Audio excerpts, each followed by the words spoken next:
3, Peraturan Komisi Pemilihan Umum Nomor 8 Tahun 2022 tentang pembentukan dan tata kerja Badan Ad Hoc Penyelenggaraan Pemilihan Umum dan Pemilihan Gubernur dan Wakil Gubernur, Bupati dan Wakil Bupati, Wali Kota dan Wakil Wali Kota.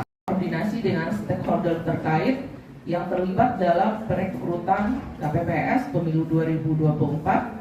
Yang kedua, untuk menyamakan persepsi dengan seluruh badan ad hoc terkait dengan proses perekrutan KPPS Pemilu tahun 2024. Kebutuhan di Kota Salunto itu kita butuh 1.472 KPPS untuk 208 TPS yang ada di Kota Salunto. Tetapi dalam proses perekrutan kita membutuhkan 2 kali lipatnya, karena kebutuhan KPPS dalam proses perekrutan itu adalah 2 kali kebutuhan. Kemudian terkait lagi dalam pembentukan KPPS ini, syarat dan ketentuan berlaku atau ada perbedaan sedikit dari aturan pembentukan KPPS di pemilu-pemilu sebelumnya. Yang pertama itu terkait dengan syarat pendidikan minimal.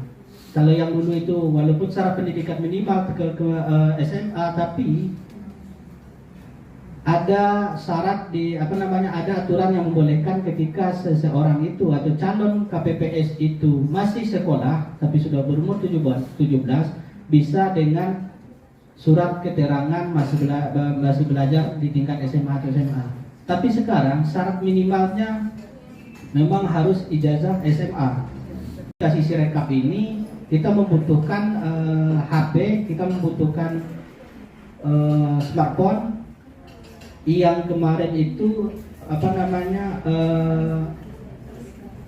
minimal itu ternyata versinya harus 11, Android versi 11 juga. Karena Android di versi di bawah itu tidak optimal dalam penggunaan aplikasi ketika diuji coba di Rakyat dan BIMTEK pungut hitung kemarin oleh KPU RI. Ketika digunakan HP yang versi Androidnya di bawah 11 itu tidak mendukung. Minimal di setiap TPS itu memiliki HP Android versi di atas versi 11 dan di atasnya itu minimal 2 HP Android yang bisa. Teman-teman PPK atau teman-teman PPS untuk bisa merekrut dan menseleksi calon-calon KPPS yang benar-benar sehat secara fisik dan sehat secara mental. Karena yakinlah dengan pekerjaan yang banyak itu tekanan pasti akan lebih banyak lagi.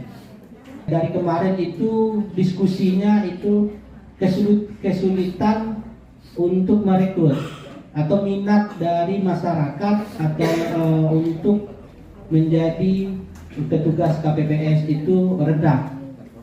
Berkaca juga dengan kegiatan pemilu-pemilu sebelumnya itu banyak TPS-TPS yang kekurangan, yang akhirnya kita berkoordinasi dengan Dinas Pendidikan untuk menugaskan guru-guru dan lain sebagainya. Nah, secara Dinas Pendidikan itu bersedia siap untuk membantu ketika bahasanya masih ketika KPPS tidak mencukupi.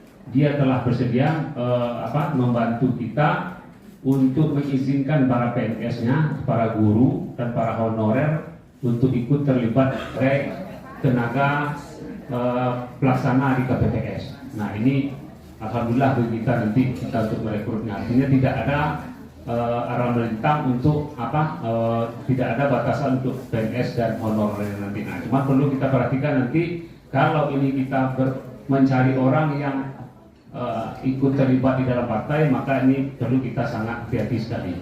Tahapan pembentukannya sendiri itu kita jadwal dan tahapannya itu tanggal 11 Desember sampai 5 Desember, 5 hari ya. 5 hari pengumuman itu, dan penerimaannya itu tanggal 11 Desember sampai 20. Di berbarengan itu sampai tanggal 20, 5 hari, 10 hari kita juga menerima pendaftaran calon anggota KPPS. 1.100.000 Ya.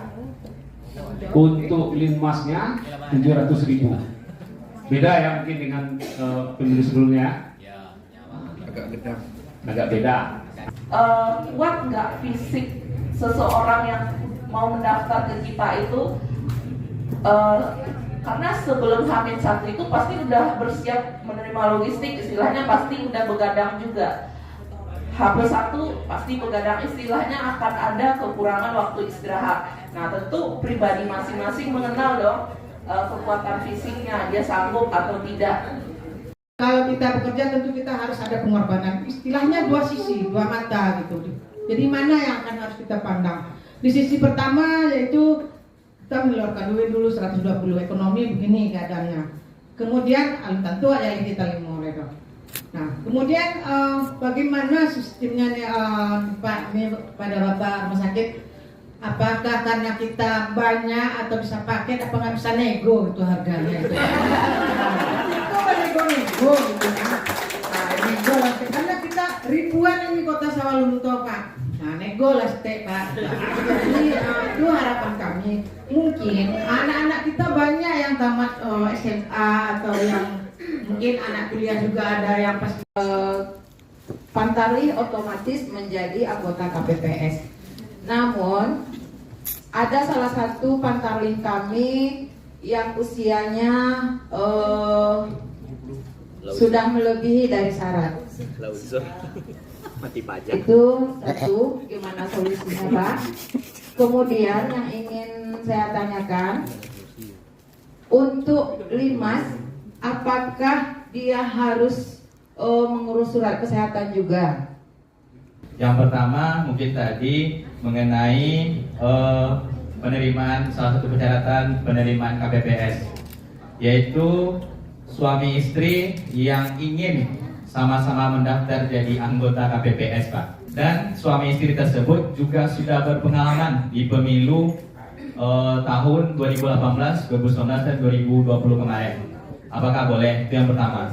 Yang kedua, periodenya apakah dibatasi Pak? Mungkin itu tadi apa kami yang tidak memperhatikan. Apakah ada pembatasan periode 3 kali atau 4 kali untuk menjadi anggota KPPS?